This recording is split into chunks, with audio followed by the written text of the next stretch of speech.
گھر کی لڑکیوں کو بھی چیک کر لینا تھا، آخر پٹھان بھی حسن یوسف کے حصے دار ہیں، کیا پتا۔ الفاظ کے برعکس لہجہ بڑا میٹھا تھا۔ چودھریوں کے وہاں چوٹ لگی جہاں نہیں لگنی چاہیے تھی۔ جنت کا رنگ زرد ہو گیا، ماحول ساکت تھا۔ کاٹیاں شخص نے لمحوں میں معاملہ جانچا اور جنت نے سرکنڈوں کے پیچھے چھپتا آدھا چہرہ مکمل دیکھ لیا۔ دونوں کے راز مہلک تھے۔ طارق تیزی سے واپس مڑا۔ چودھری یعقوب میاں جی کو وضاحتیں دینے لگا۔ جنت کمرے میں دوڑی۔ یہ وہی ہے، 100% وہی ہے۔ پھر دبئی جانا، اس واقعے کی رات ہی انہوں نے یہ ظاہر کیا کہ یہ سب اسے جہاز پر چڑھانے گئے ہیں، مگر انہوں نے کیا کہا ہے یہ سب؟ وہ بڑبڑائی گئی۔ جنت کیا ہو گیا ہے تجھے؟ کیا بول رہی ہے؟ نہ سر نہ پیر۔ نیلما جھنجھلا رہی تھی۔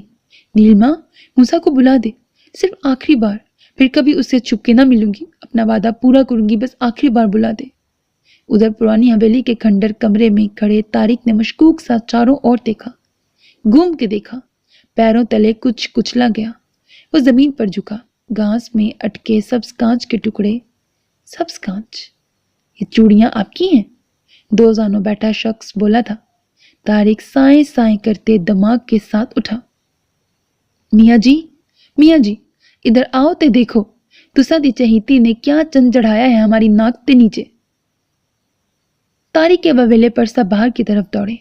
پیپل کے سائے تلے پرانی حویلی کا کواڑ بند کرتے ہوئے وہ کف اڑانے لگا۔ چودھری یعقوب کا خاندان بھی تماشائی ہو گیا۔ طارق نے سبز کانچ میاں جی کے پیروں میں دے مارا اور ظفر پاجی نے جنت کا سب چوڑیوں کا بازو دبوچا۔ سب حیران، رنگ فک، آنکھیں پھٹی۔ ظفر پاجی کے اندر ہر دم سوتا بھیڑیا ہڑبڑا کے جاگا اور انہوں نے جنت کی کلائی اس زور سے موڑی کہ پکی حویلی کے ہر گوشے نے اس کی کراہیں سنی۔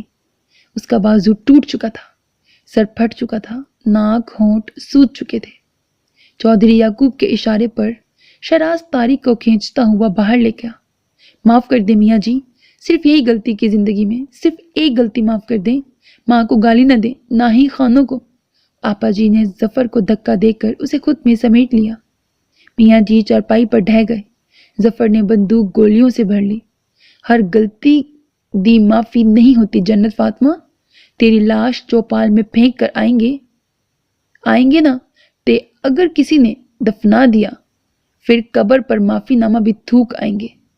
نہ ظفر نہ، معاف کر دے اسے، میں کل ہی بھیج دوں گی اس کے باپ کے گاؤں، کوئی تایا چاچا تے رکھے گا نہ اسے۔ وہ پیچھے ہو آپا جی، اس ذلت کے بعد بھی تساں نوں اس ذلیل دے نال ہمدردی ہو رہی ہے؟ اس دے باپ نوں میں خود پوچھ لوں گا۔ آپا جی میاں جی کو دیکھنے لگی۔ وہ رخ موڑ گئی۔ میں کمرے میں جا رہا ہوں، ظفر مجھے باقی سب بتا دینا۔ نیلما بھاگ کے آگے ہوئی۔ میاں جی معاف کر دیں اسے، اللہ کا واسطہ ہے، یہ تو بس۔ بڑی مامی نے اسے بالوں سے پکڑ کر زمین پر دے مرا۔ یہ کل کی چھوکریاں کیسے کیسے کھیل کھیل رہی ہیں اس حویلی میں۔ چل ظفر، تو بہنوں والا ہے اور بہنوں والوں میں اتنی ہمتیں ہونی چاہیے کہ سراؤنڈ مچاتے حصوں کو خود سے کاٹ سکے۔ ظفر پاجی نے بندوق اسے چھیدنے کو سیدھی کر لی۔ میاں جی اٹھ کھڑے ہوئے۔ چودھری یعقوب نے دھیما سا منع کیا، بس میاں جی، میاں جی۔ طارق پاجی نے چوپال میں گھس کے خانوں کے 2 جوان بھڑکا دیے ہیں۔ سارے پنڈ میں قہر مچ گیا ہے۔ ملازم کی آواز اور میاں جی کا کہنا، کون سے 2؟ جنت کی آنکھیں بند ہو گئیں۔ ڈلتی سرخ لو برساتی شام میں وہ جاوید کے چھپڑ تلے بیٹھا ہولے ہولے گرم قہوہ حلق میں اتار رہا تھا۔ زخم مندمل ہو چکے تھے مگر صرف کچھ زخم۔ ہرمن اسے شہر سے لائے بیج دکھا رہا تھا۔ جب انہیں لگا کسی نے ان کے سر پہ کھڑے ہو کر فائر کھول دیا ہو، وہ بے ساختہ نیچے ہوئے۔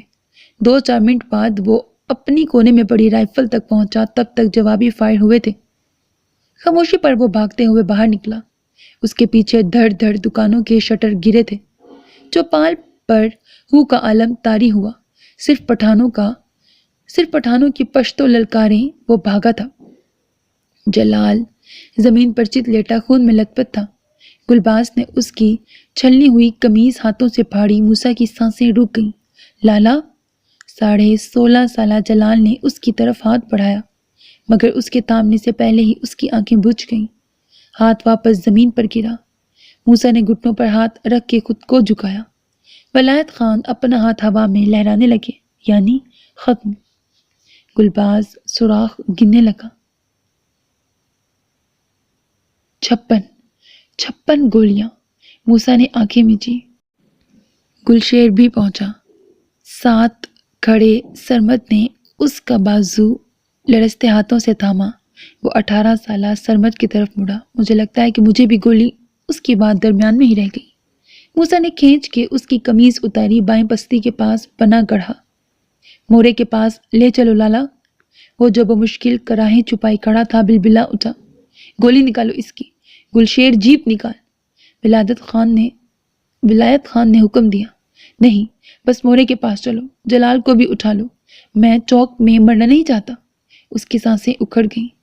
موسیٰ نے ہرمن کی لائی شراب کی بوتل زخم پر انڈیلی۔ جلد ابلی، گولی بھی نکل ہی جاتی اگر جان نہ نکلتی تو۔ گلباز رونے لگا اونچی آواز میں۔ جیپ سے خون رنگ آنکھیں لیے اترتے ضمیر لالا نے 3-4 تماچے اس کے منہ پہ مارے۔ قتل پر رویا نہیں کرتے نا مرد، قتل پر رویا نہیں کرتے۔ موسیٰ نے کھڑے ہو کر اپنی رائفل زمین پر ٹکائی، آنکھوں کو میچا، کیونکہ قتل رونے کے لیے نہیں ہوتے۔ رامپور پر جیسے کسی نے قہر پھیر دیا ہو۔ قبرستان سی خاموشی گلیوں میں بینڈ ڈالتی پھرتی، چوپال ویران، دکانیں بند، بچے گھروں میں مکفل۔ صرف خان تھے جو گلیوں میں پاؤں کی دھمک پیدا کرتے ہوئے چلتے، پشتو للکاریں لگاتے، اور رامپور کے ہر کونے، ہر نگر کھڑے ہو کر فائرنگ کرتے اور چودھریوں کو یہ باور کرواتے کہ وہ اب بھی 11 موجود ہیں۔ میاں جی نے ظفر اور طارق کو اندرون سندھ اپنے کسی دوست کے ہاں بھیج دیا۔ چھوٹے ماموں اپنے کسی دوست کے گھر چھپ رہے جو کہ جج تھے۔ میاں جی علاقے کے اثر و رسوخ والے لوگوں سے رابطہ کرنے لگے تاکہ خانوں سے بات چیت ہو سکے۔ ابھی بھی اس واقعے کے 5واں روز حسنہ خالہ آئی بیٹھی تھی اور دبی دبی سرگوشیوں میں برآمدے میں بیٹھی آپا جی سے باتیں کر رہی تھی۔ اب تو ڈر لگتا ہے آپا جی، میں تو پہلے ہی سب کچھ لٹا بیٹھی ہوں، صرف ایک پتر ہی بچا ہے، یہ نہ ہو کہ کسی دن وہ بھی کھانوں کے ہتھے چڑھ جائے۔ وہ سسکنے لگی۔ جنت نے خود کو بمشکل کھڑا کیا۔ آپا جی نے اس کا بازو جو نائی سے بندھوا دیا تھا، گال اور گردن پر بھی مرہم لگایا تھا، کمر اور بازو بھی سکوائے تھے، مگر وہ تو جیسے مرنے کا تہیہ کر چکی تھی۔ تسی میاں جی سے پوچھ لو کہ میں ادھر حویلی میں ہی رہ لوں کچھ عرصہ۔ گڈو رات کو ڈر جاتا ہے فائرنگ کی آواز سے۔ آپا جی میرا تو اکلوتا پتر ہے نا۔ بس کر دیں خالہ، وہ بے ساختہ کہہ گئی۔ وہ جو 2 جوان قتل کیے ہیں نا اس گھر کے پتروں نے، ان کی بھی تو کوئی ماں ہوگی نا۔ اب رونے سے بہتر تھا کہ پہلے ہی ان کے ہاتھوں سے کلہاڑیاں چھین لیتی تم عورتیں۔ آپا جی، اس کی کلف ابھی بھی نہیں ڈلی۔ یہ سارا عذاب اس کے پلو سے گھسٹتا ہی تو رامپور میں آیا ہے۔ اسے کہیں مجھے شکل نہ دکھائے اپنی۔ اس بار تے لوگ ہمارے منہ پہ کہہ رہے ہیں کہ لڑائی عورت کی ہے۔ یہی تو ہوتا ہے ہر بار، تم دونوں خاندان کی عورتوں نے فلاں یہ کہہ رہا ہے اور فلاں نے یہ کہہ دیا کر کے ہی مردوں کو قتلوں تک پہنچا دیا ہے۔ اب تو کچھ عقل کر لو، میاں جی کو کہو سیدھے سے معافی مانگ لیں، جیسے تیسے بھی ہو سکے ہر جانہ بھر دیں، ختم کریں اس آکاس بیل جیسی دشمنی کو۔ وہ ہانپ گئی، دہلیز پہ ہاتھ رکھ کے سانس متوازن کرنے لگی۔ اس سے پہلے کہ خالہ کوئی جواب دیتی، بڑی مامی نے لپک کر اس کا بندھا ہوا بازو مڑوڑ دیا۔ وہ اونچی آواز میں پہلی بار روئی تھی۔ یہ تو نہیں، تیرا گلیز عشق بول رہا ہے۔ یہ مامی کے ابتدائی الفاظ تھے۔ اس کے بعد انہوں نے اس کی اور موسیٰ کی جو خود ساختہ گھڑی ہوئی داستانیں گلا پھاڑ پھاڑ کر سب ملازموں کو سنائی تو وہ ڈھہسی گئی۔ چہرہ پھر سے زخمی ہو گیا، بازو پھر سے ٹوٹ گیا۔ وہ بولی تو بس اتنا، وہ مجھے کبھی نہیں چھوڑے گا مامی۔ ہن چودھری اپنی فکر کر لیں۔ مامی ایک بار پھر اس پر ٹوٹ پڑی۔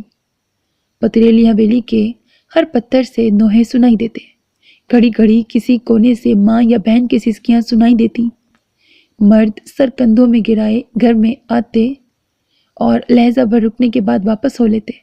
ضمیر خان کی جھڑکیاں اور دھمکیاں کچھ بھی ان عورتوں کے آنسو خشک نہ کر سکے۔